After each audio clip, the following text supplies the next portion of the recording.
Quiero confesar algo con ustedes. Cuando yo era niño, pequeño, yo creía en Santa Claus. No se ríen, pero yo creía, y todos mis compañeros de escuela también creían, bueno, la mayoría, pero yo recuerdo que debatíamos entre mis compañeros de la escuela si unos decían que él existe y otros que no, pero lo que yo sé es que cada Navidad por la mañana había un regalo de Santa Claus. Entonces, ¿cómo iba a negar que existía Santa Claus? Estaba en los moles, ahí uno podía hacer su pedido. Y yo siempre hacía este experimento antes de acostarme en la noche, el 24, dejaba un vaso con leche y una galleta y en la mañana había desaparecido. Entonces, todas las evidencias, y le voy a decir lo que me convenció, porque yo siempre tenía muy alta estima de la ciencia. Yo quería hacer pronóstico del tiempo. Yo veía a uno, su nombre era Johnny Yates en Kansas City. Y cada Navidad, cada 24, como las 6 de la tarde, él anunciaba que Santa Claus y sus venados habían sido detectados por el radar. Entonces yo dije, esto tiene que ser legítimo porque es científico también.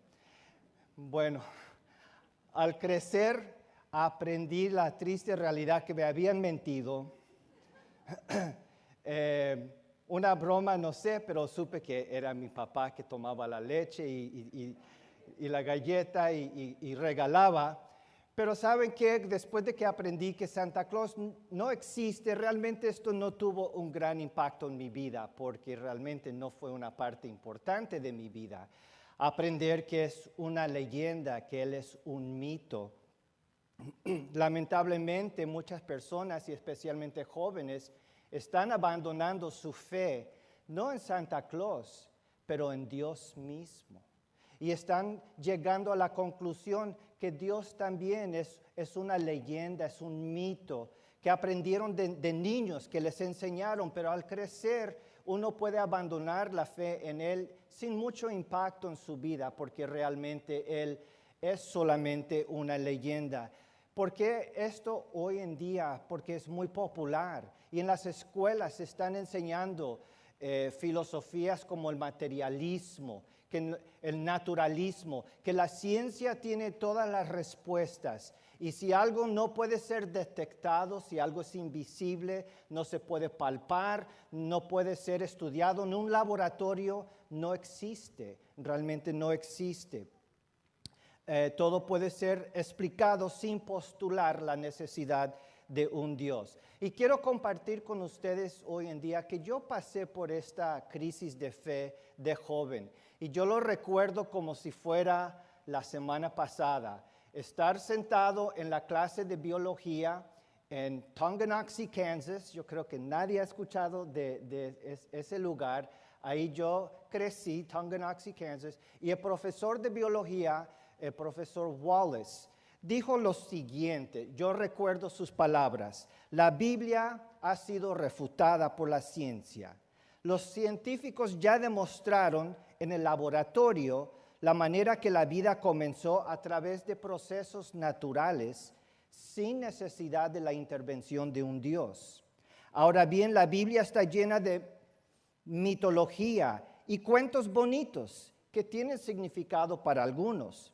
Pero en cuanto a la ciencia, la Biblia no habla científicamente y ha sido refutada.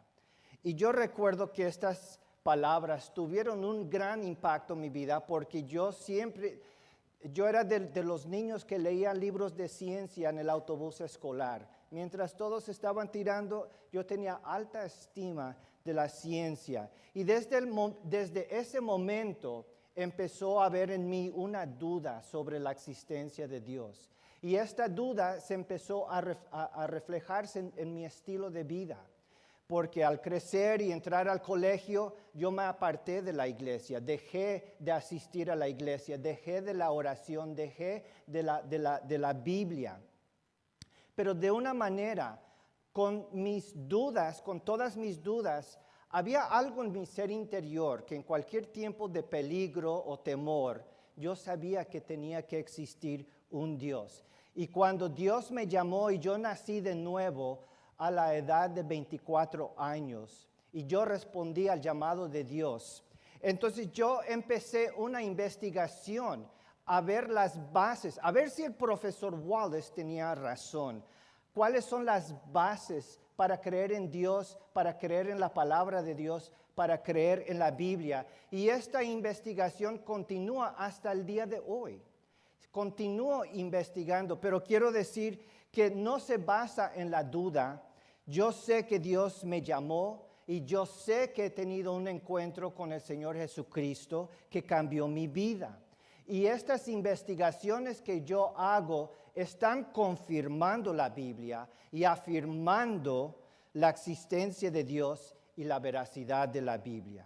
Yo quiero compartir con ustedes un mensaje un poquito distinto. No es un mensaje de escritura, sino es un mensaje de tópico, temático. Quiero compartir con ustedes lo que he descubierto en mis investigaciones, las razones por las cuales yo creo en Cristo, las causas de mi fe en Cristo.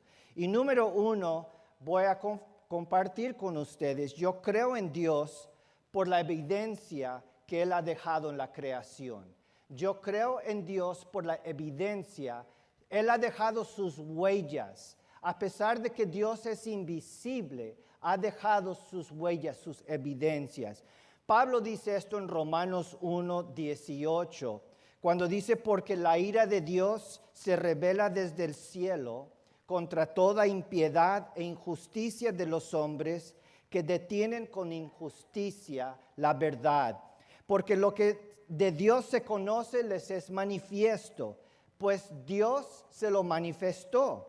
Porque las cosas invisibles de Él, su eterno poder y deidad, se hacen claramente visibles desde la creación del mundo, siendo entendidas por medio de las cosas hechas, de modo que no tienen excusa. El Salmo 19 habla de la creación, toda la creación habla de Dios. Dice, los cielos cuentan la gloria de Dios y el firmamento anuncia la obra de sus manos.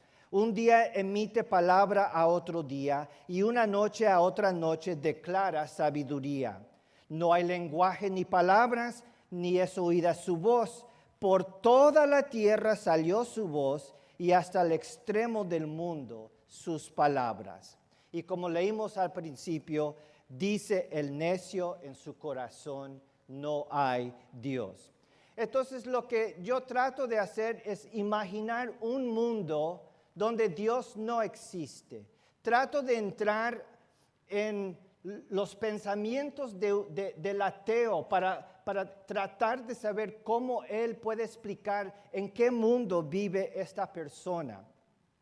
Cuando hablamos del ateísmo, entonces no podemos hablar de la creación, hablamos del universo, porque según el ateo nada fue creado, no hay creación, simplemente el universo. El universo existe, pero según ellos no fue creado. Entonces la pregunta es, ¿cómo llegamos aquí si no hay un Dios? ¿Cómo llegó a existir el universo? Tenemos, yo pienso, dos opciones.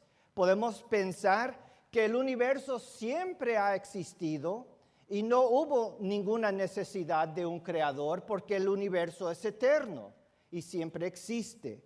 O la otra opción es de pensar que tal vez el universo se autocreó, se autoformó.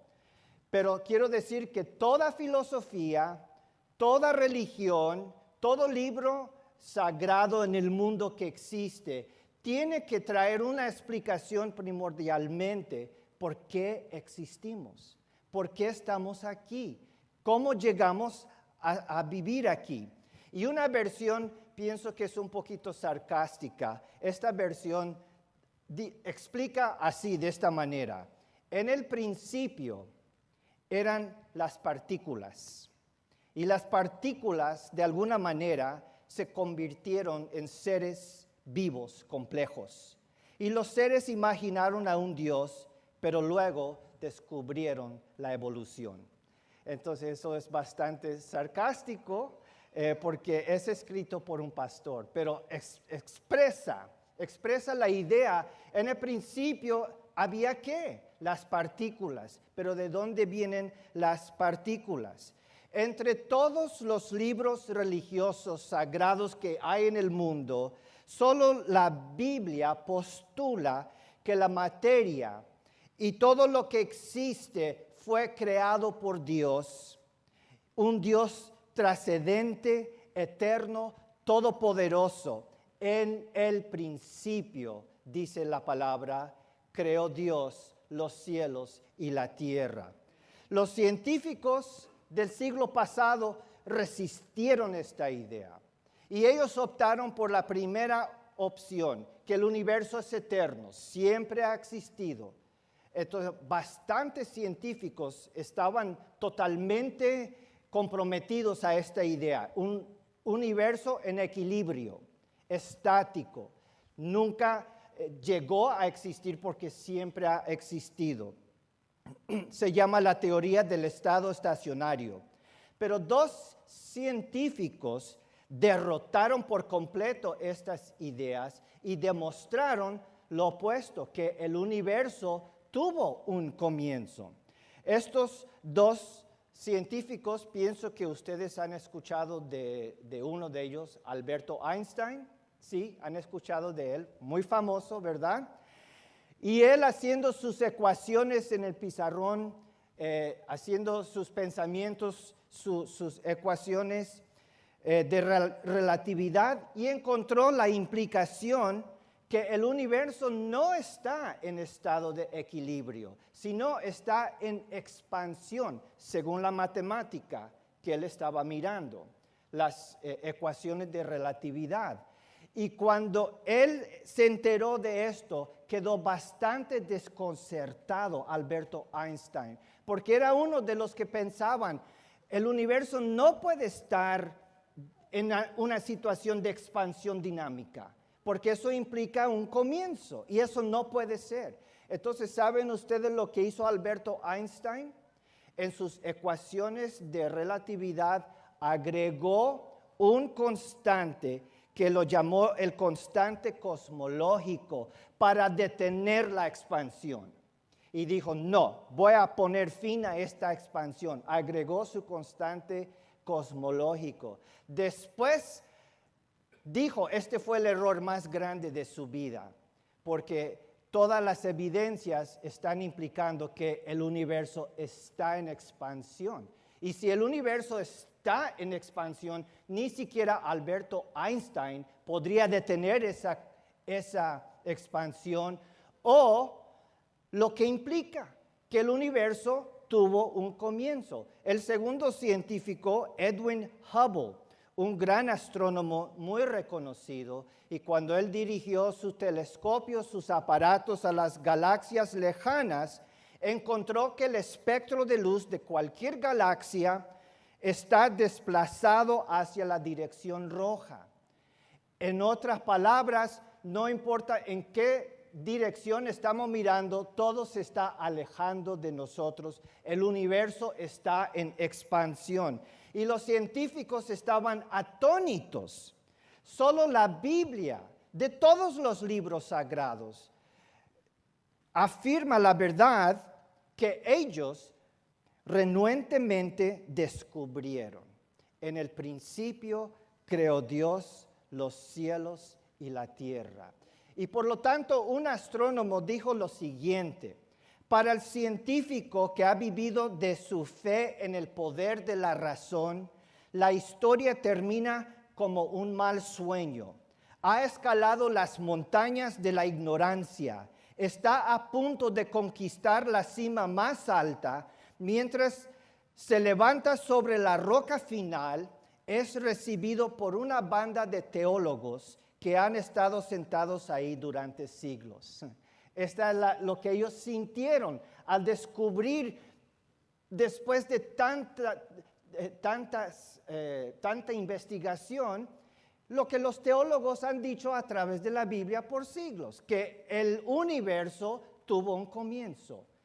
Los astrónomos, dice él, ahora descubren que se han metido en un rincón porque han probado con sus propios métodos que el mundo comenzó abruptamente en un acto de creación al que se pueden rastrear las semillas de cada estrella, cada planeta, cada ser vivo en este cosmos y en la Tierra, y han descubierto que todo esto sucedió como producto de fuerzas que no pueden esperar descubrir, que hay lo que yo o cualquiera llamaría fuerzas sobrenaturales en acción, es ahora, creo, un hecho científicamente probado. El astrónomo Robert Jastrow.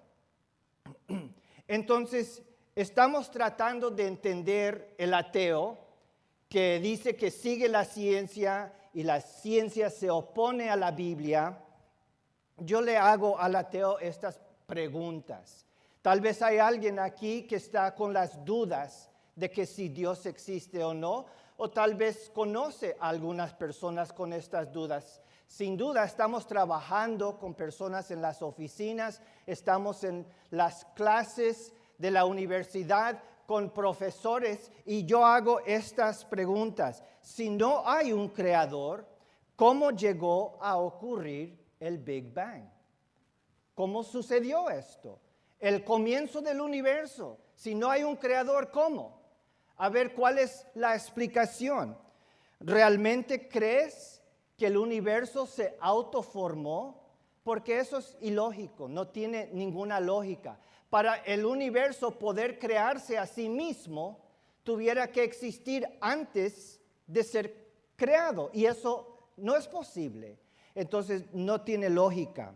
O somos nosotros seres humanos, solamente materia, bolsas de carbono y agua, reacciones químicas con pies. ¿Es lo único que somos nosotros si no hay un Dios? Pero donde quiera que yo miro, encuentro evidencias en la creación de un creador sumamente inteligente. ¿Saben ustedes que este planeta está cuidadosamente balanceado en su órbita con el Sol para mantenerse precisamente en la zona perfecta alrededor del Sol que permite, que hace posible la vida? Si este planeta se acercara un poquito hacia el Sol o se alejara un poquito, de menos de 1%, la vida no sería posible o sería demasiado caliente o demasiado frío. O me pongo a pensar en las plantas y los seres animales en perfecto balance. Las plantas respiran dióxido de carbono y despiden oxígeno. Los seres vivos, los animales, lo opuesto, respiran oxígeno y despiden dióxido de carbono. Todo perfectamente balanceado. La célula es una impresionante fábrica de máquinas atómicas. Las instrucciones para la fabricación de estas máquinas es guardada en una gran biblioteca que se encuentra en el núcleo de la célula, que consiste en billones de instrucciones para la fabricación de máquinas atómicas y proteínas que la célula necesita, el ADN. Entonces, ¿qué vamos a hacer con estas evidencias de un diseño inteligente? ¿Ignorar y creer que el universo se autoformó o que la complejidad de una célula o del cuerpo humano se debe a procesos naturales que operan al azar, que billones de años y la coincidencia podría crear la ballena, el águila o el ser humano? Quiero que imaginen conmigo, vamos caminando por las montañas de South Dakota y miramos ahí muchas montañas. Estamos con nuestra guía y damos una vuelta y enfrente encontramos el Mount Rushmore. Y nuestro guía dice lo siguiente: aunque parezca que un escultor diseñó estas figuras no es verdad. Realmente estas figuras son el resultado de procesos naturales, como el viento y la lluvia, que han operado a través de billones de años. ¿Qué van a hacer ustedes con ese guía? Reírnos, buscar otra guía, ¿verdad? Porque imposible, es evidencia de que hubo un diseñador. Esto no puede ser, y lo sabemos. Entonces, ¿cómo vamos a mirar el cuerpo humano, la célula, los detalles más pequeños y los detalles más grandes? Y en todo lugar encontramos que el universo tuvo su comienzo y hay un diseñador. Si Dios no existe, ¿qué establece lo bueno y lo malo? Porque si no hay un creador, no hay una ley. Entonces, ¿qué es bueno? Cada quien escoge lo que quiere saber que es bueno o lo que mejor le convenga. Si Dios no existe y el ser humano no es creado a su imagen, ¿en qué basas tu creencia que el asesinato es malo? ¿Por qué no matar y robar? ¿Qué es lo malo en eso si no hay un Dios? Si Dios no existe, ¿cómo Adolfo Hitler va a enfrentar el juicio, su merecida condenación? ¿Quién lo va a juzgar? Él escapó, hizo tantas maldades, mató a millones y millones y no es juzgado si no hay un Dios. No hay una perfecta justicia. Si Dios no existe, ¿cómo podríamos estar seguros que el mundo no terminará en una gran guerra nuclear y toda la vida será extinguida? Por todo esto, el apóstol Pablo afirma que todo ser humano es responsable por analizar las evidencias, las huellas que Dios dejó en el universo, de investigar la creación y de buscar a su creador. Por eso dice en verso 18 de Romanos 1, porque la ira de Dios se revela desde el cielo contra toda impiedad e injusticia de los hombres que detienen con injusticia la verdad. Porque lo que de Dios se conoce les es manifiesto, pues Dios se lo manifestó. Esto me hace recordar un ateo. Le preguntaron al ateo que si él al morir se encontrara que se había equivocado y estaba frente a un Dios, ¿cuál sería su respuesta a ese Dios por su falta de fe?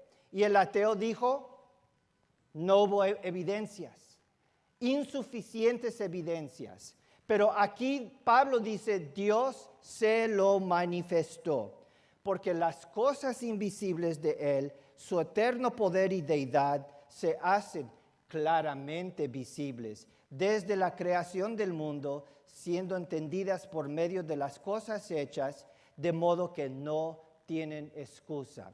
Cuando yo veo la creación, yo creo en Dios por las evidencias que Él ha dejado. Número 2, quiero compartir con ustedes, yo creo en la Biblia porque no hay otro libro comparable. Yo creo en la Biblia porque no hay otro libro. Ahora bien, si el universo fuese formado por un creador, y entre todo lo que Él hizo, también hizo seres humanos con la capacidad de mirar, de oír, de hablar, de comunicarse, con conciencia. Entonces, podríamos preguntar, este creador que nos hizo con inteligencia y conciencia y la capacidad de comunicar, ¿será posible que este creador nos ha dejado un mensaje? ¿Será posible que nos ha tratado de hablar? Yo sé que tenemos el mensaje de la creación. Podemos mirar sus evidencias, pero me refiero a un mensaje más personal, más directo. Una comunicación del Creador para el ser humano. Y tal vez podríamos investigar todos los libros sagrados del mundo, de todas las religiones, buscando cuál es el libro donde yo escucho la voz del Creador. Este diseñador inteligente que hizo todo esto, si Él hizo la boca, tiene que poder hablar. Si Él hizo la mente, tiene que poder razonar. Hay manera de comunicar con Él. ¿Dónde está el libro que Él ha dejado? Podríamos tal vez investigar el Mahabharata, no sé cómo pronunciarlo, Mahabharata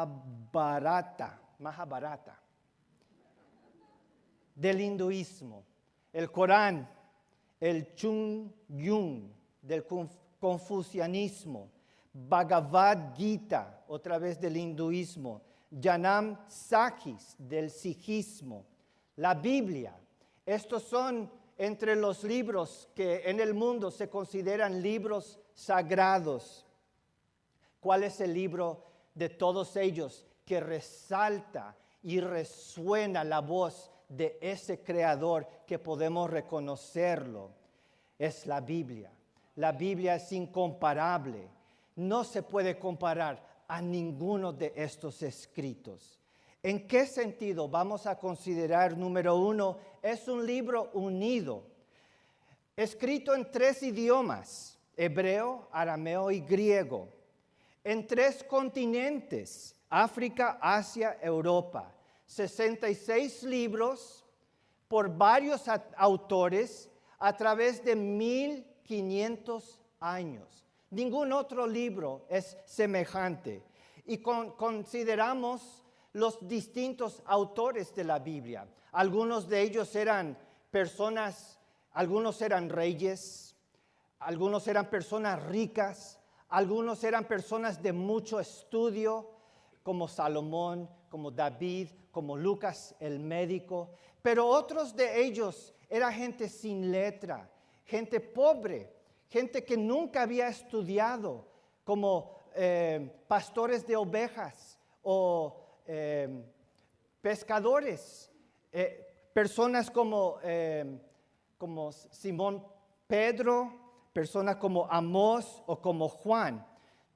Una gran diversidad de autores.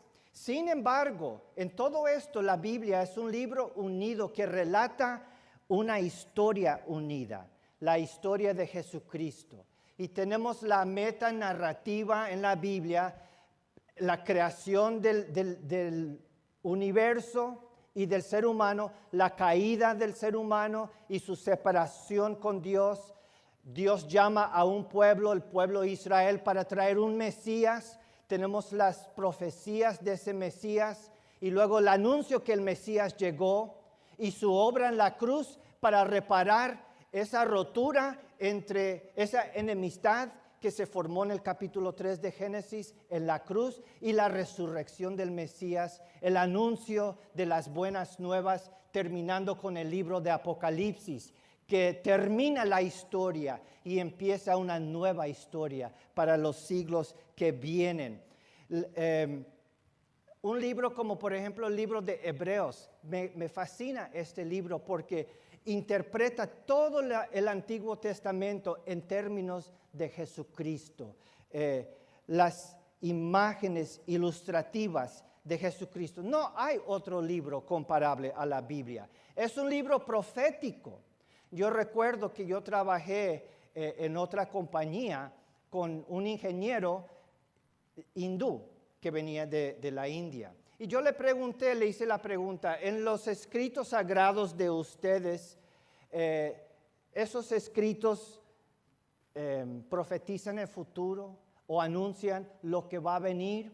Y dijo, no hacen eso. Saben que ningún libro se atreve, ningún libro religioso, aparte de la Biblia, se atreve de anunciar el porvenir, de anunciar, porque son escritos de hombres solamente. El hombre puede adivinar, pero no sabe el futuro. Y esto es precisamente lo que Dios dice en Isaías 41. En Isaías 41, Dios se dirige a estos dioses del mundo, estos dioses paganos, estos libros escritos por hombres. Y dice el 41:21, alegad por vuestra causa, dice Jehová. Presentad vuestras pruebas, dice el rey de Jacob. Traigan Anúncienos lo que ha de venir. Díganos lo que ha pasado desde el principio y pondremos nuestro corazón en ello. Sepamos también su postrimería y hacednos entender lo que ha de venir. Dadnos nuevas de lo que ha de ser después, para que sepamos que vosotros sois dioses. O a lo menos haced bien o mal, para tengamos que contar y juntamente nos maravillemos. He aquí que vosotros sois nada, y vuestras obras vanidad. Abominación es el que os escogió. Dios se burla de precisamente esto. Solamente el Dios de la Biblia anuncia el futuro. Ni otro libro lo hace. En otra versión dice así: expongan su caso, dice el Señor. Presenten sus pruebas, demanda el rey de Jacob. Acérquense a los dioses, a los autores de estos libros sagrados, y anuncien lo que ha de suceder y cómo fueron las cosas del pasado, para que las consideremos y conozcamos su desenlace. Cuéntenos lo que está por venir. Digan qué nos depara el futuro. Así sabremos que ustedes son dioses. Hagan algo, bueno o malo, para verlo y llenarnos de terror. La verdad es que ustedes no son nada, y aún menos que nada son sus obras. Abominable es quien los escoge. Vamos a considerar la palabra de Dios, la Biblia, para ver cuáles son estas profecías y ver que es un libro incomparable. Isaías reveló el nombre del rey Ciro, 150 años de su nacimiento. En el libro de Isaías, ahí puso su nombre, Ciro. Daniel reveló que el Mesías moriría 483 años después del anuncio de la restauración de Jerusalén. Puso la fecha exacta, el año exacto. Daniel profetizó que Babilonia sería conquistada por los persas.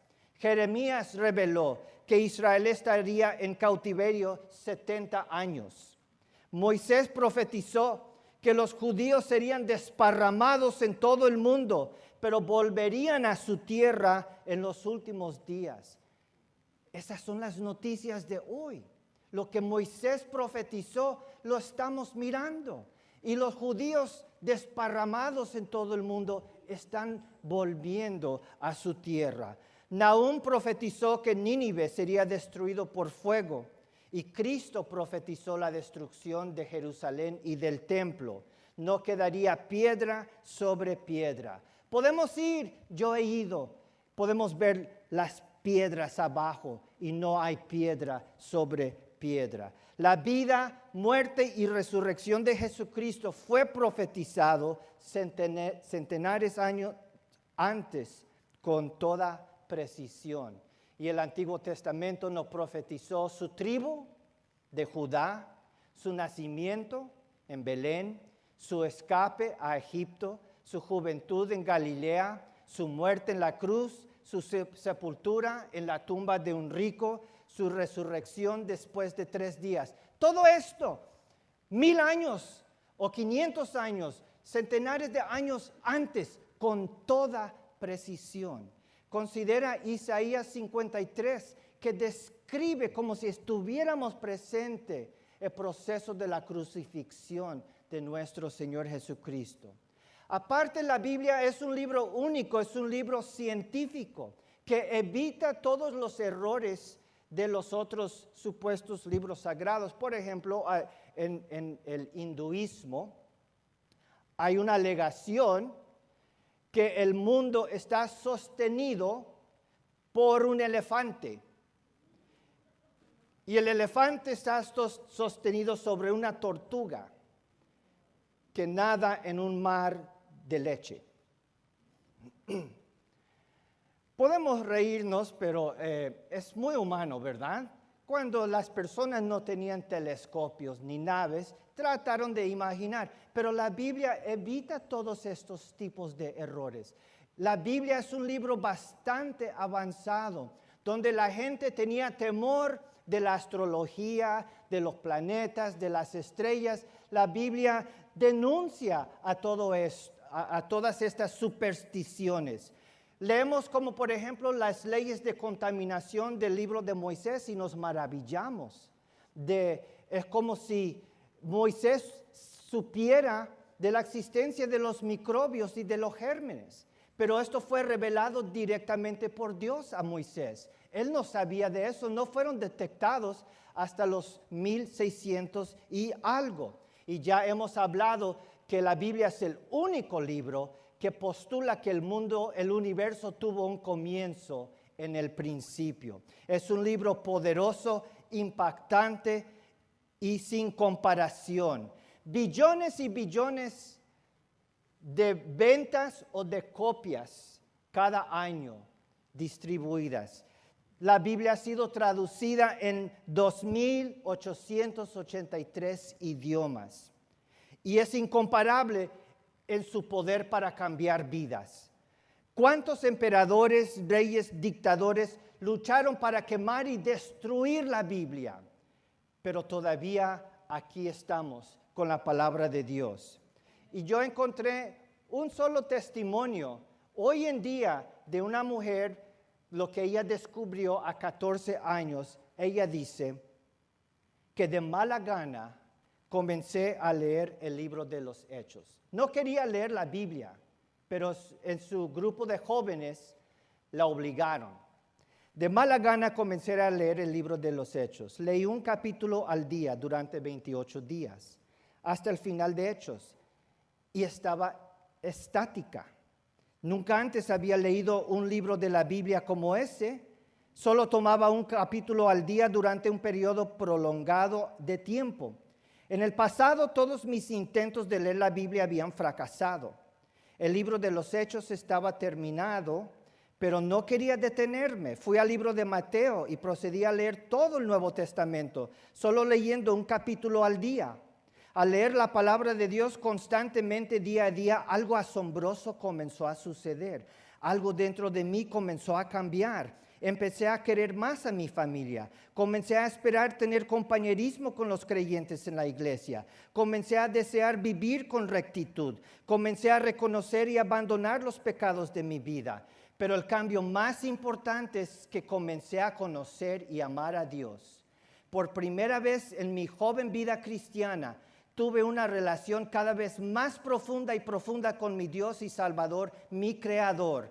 Por primera vez comprendí y creí que mi vida estaba en las manos grandes y asombrosas de mi bondadoso y misericordioso Padre Celestial. Por primera vez reconocí la terrible ruptura que mi pecado podía crear entre Dios y yo, y por primera vez ese conocimiento dolió. Sentí como si mis ojos se hubieran abierto, como si estuviera viendo el mundo bajo una luz completamente nueva.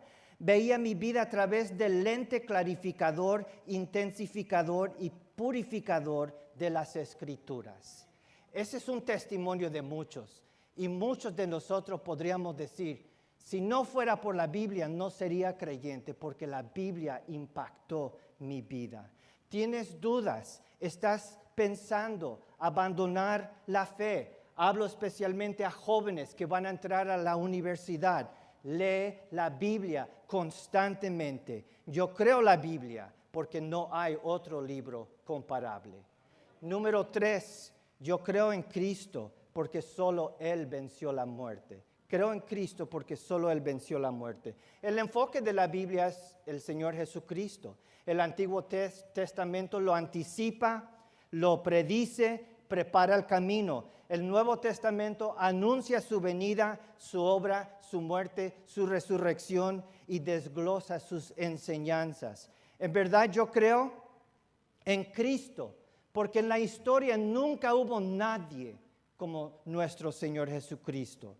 Desde el momento que Él nació, empezó a causar divisiones, disturbios. Napoleón Bonaparte dijo, Alejandro, César, Carlomagno y yo hemos fundado imperios, pero ¿en qué descansamos las creaciones de nuestro genio? Sobre la fuerza. Jesucristo fundó su imperio sobre el amor. Ya esta hora millones de hombres morirían por él. Él reconoció en Cristo algo distinto. Algunos reconocieron sus enseñanzas y sus palabras y vieron en ellas la voz de Dios mismo. Había una situación donde los fariseos mandaron a los alguaciles, los guardias, a tomar a Jesús preso y traerlo, a arrestarlo. Y los alguaciles salieron y cuando regresaron con las manos vacías, dice Juan 7:45, los alguaciles vinieron a los principales sacerdotes y a los fariseos y estos les dijeron, ¿por qué no lo habéis traído? Los alguaciles respondieron, jamás hombre alguno ha hablado como este hombre. Fueron para arrestarlo y quedaron ellos atrapados por sus palabras y no pudieron hacerlo. Nadie habló como Jesucristo habló. Nadie hizo señales como de Jesucristo. La palabra en griega señal significa algo que apunta a una realidad más grande. Las señales que hizo Jesucristo no las hizo para entretener, las hizo para declarar que Él es algo más grande, para afirmar lo que Él decía de sí mismo, que Él es el Hijo de Dios, que Él ha venido desde el Padre a este mundo. Caminó sobre el agua, calmó la tormenta, multiplicó los panes, expulsó demonios. Ningún otro fundador de ninguna religión hizo nada comparable de Jesús. Nadie. Jesucristo es incomparable. Yo lo amo, lo admiro, lo sigo. Y me encanta esta profecía de Isaías 42:1. Isaías, 700 años antes del nacimiento de Cristo, escribió lo que Dios puso en su mente. He aquí mi siervo, yo lo sostendré, mi escogido, en quien mi alma tiene contentamiento. He puesto sobre él mi espíritu, él traerá justicia a las naciones. No gritará, no alzará su voz, ni la hará oír en las calles. No quebrará la caña cascada, ni apagará el pábilo que humeare. Por medio de la verdad traerá justicia. ¿Quién es la caña cascada o la caña quebrada? ¿O quién es el pábilo que humeare? En la nueva versión dice la mecha que apenas arde. Si llegamos y miramos una mecha con un poquito de humo, ¿cuál es nuestra tendencia? Apagarlo. Y esto habla de las vidas destrozadas, vidas quebrantadas que Jesús encontró, pero nunca apagó a ninguna de esas vidas. Cristo es dulce y compasivo con los pecadores. Las personas débiles, sin fuerza, sus vidas destrozadas por el pecado. Cristo es el amigo del rechazado, del pecador, del desgraciado, del pobre. Le seguían rameras, enfermos, endemoniados, traidores de la nación de Israel.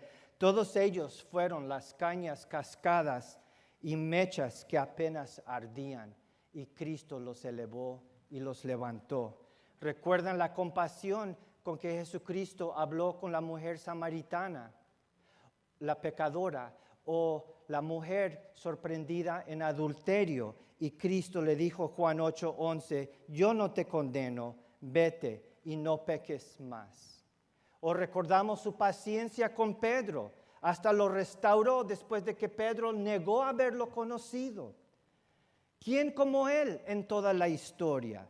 Piensan aquellos que fundaron religiones, nadie como mi Señor Jesucristo. Todo esto me atrae a Cristo. Yo creo en Él porque solo Él puede salvarme. Yo necesito este tipo de Salvador con compasión de los pecadores. Y no cabe duda que Él vive hoy en día. No hay nada más sólido. Sus discípulos, temerosos, dudosos, pero cuando comieron con Él ese domingo después de su resurrección y lo palparon y lo tocaron y se dieron cuenta que Él venció la muerte, ellos perdieron todo temor de la muerte y fueron totalmente transformados. Pablo escribió a los Corintios y habló de 500 testigos de la resurrección de Cristo.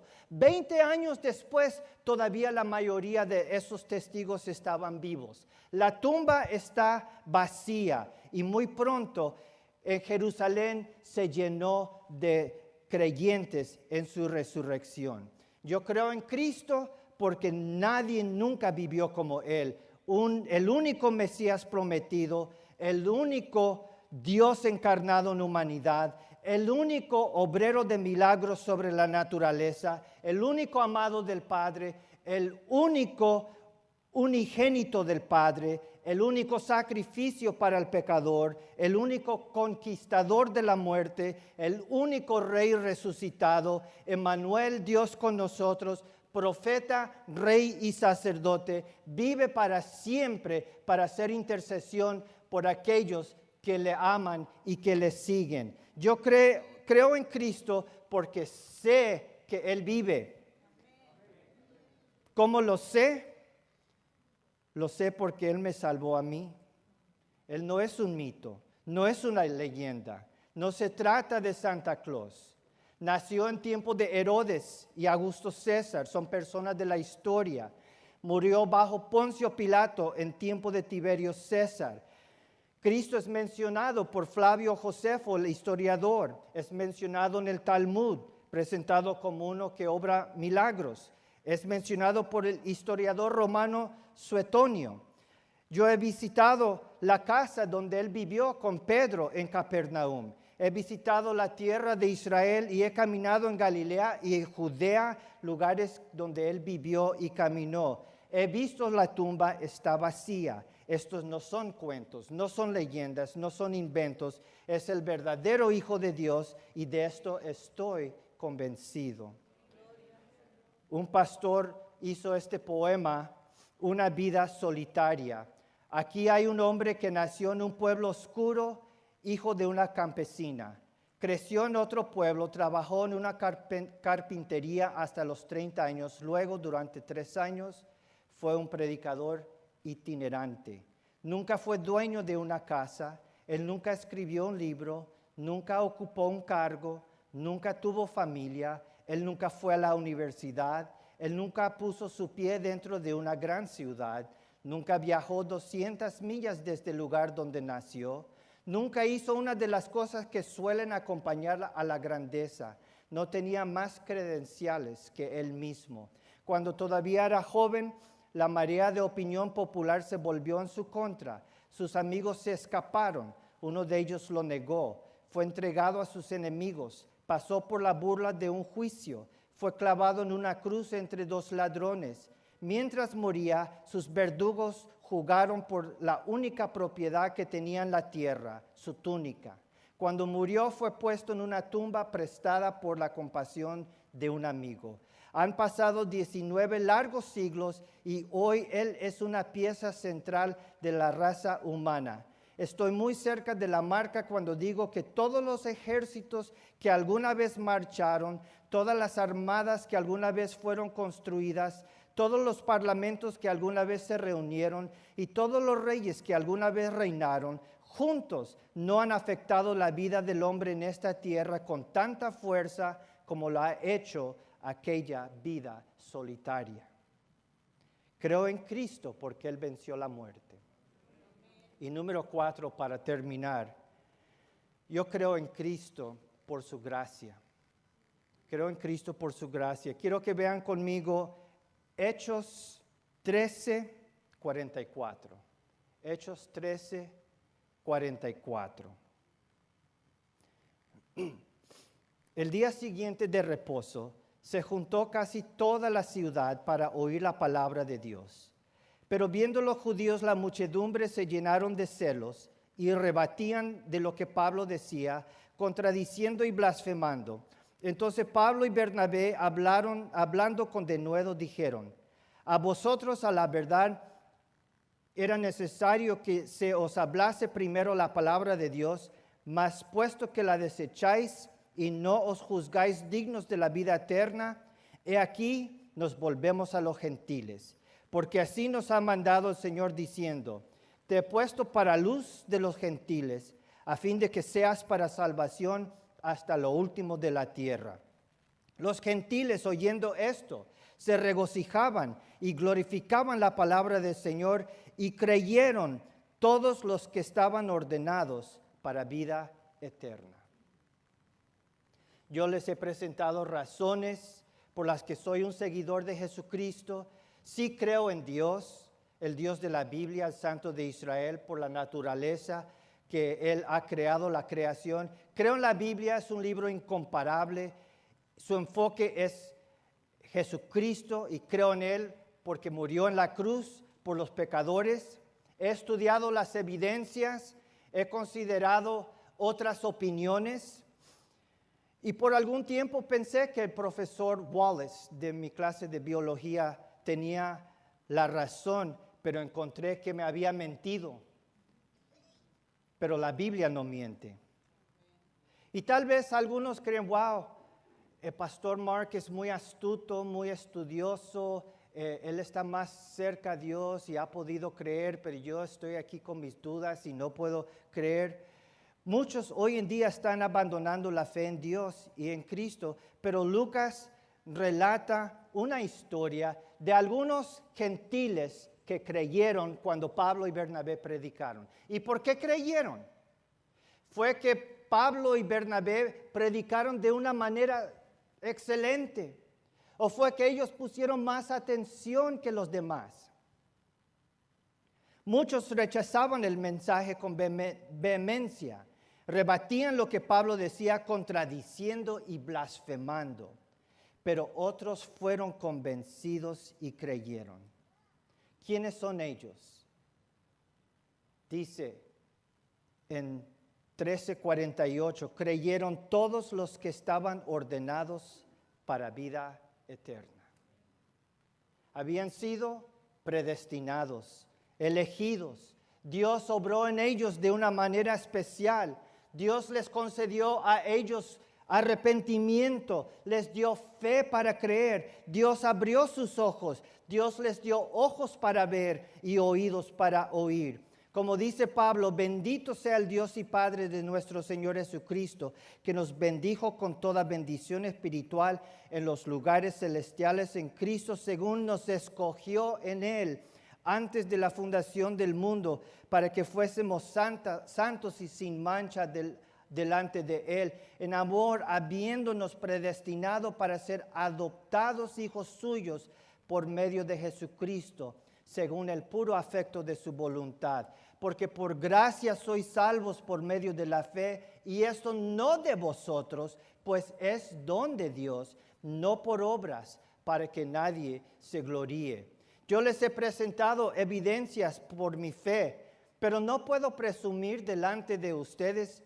No creo porque soy más estudioso, no creo porque soy una mejor persona, creo pero por la gracia de Dios, porque yo he sido ordenado para vida eterna.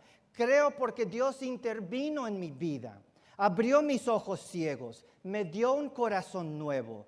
Aparte de su gracia, 1000 argumentos y 10,000 evidencias de la creación no habrían sido suficientes para convencerme. Y tú que tienes dudas, joven, que sientes presionado en la universidad, que oyes los profesores Wallace del mundo, los ateos enojados, comunistas, materialistas, modernistas, postmodernistas, evolucionistas, que comparas a Jesucristo con los que fundaron otras religiones y la Biblia con otros libros sagrados, te invito a considerar la naturaleza, la creación que Dios dejó. Dejó sus huellas, las puedes ver. Te invito a considerar la Biblia. Dios tiene un mensaje personal para ti. ¿Lo oyes? Considera a Jesucristo. Él está llamando tu nombre. Y si tú crees y te arrepientes y le das tu corazón, sabrás también que tú fuiste escogido, elegido, ordenado para vida eterna. Ahora es tu turno. ¿Cuál es tu reacción?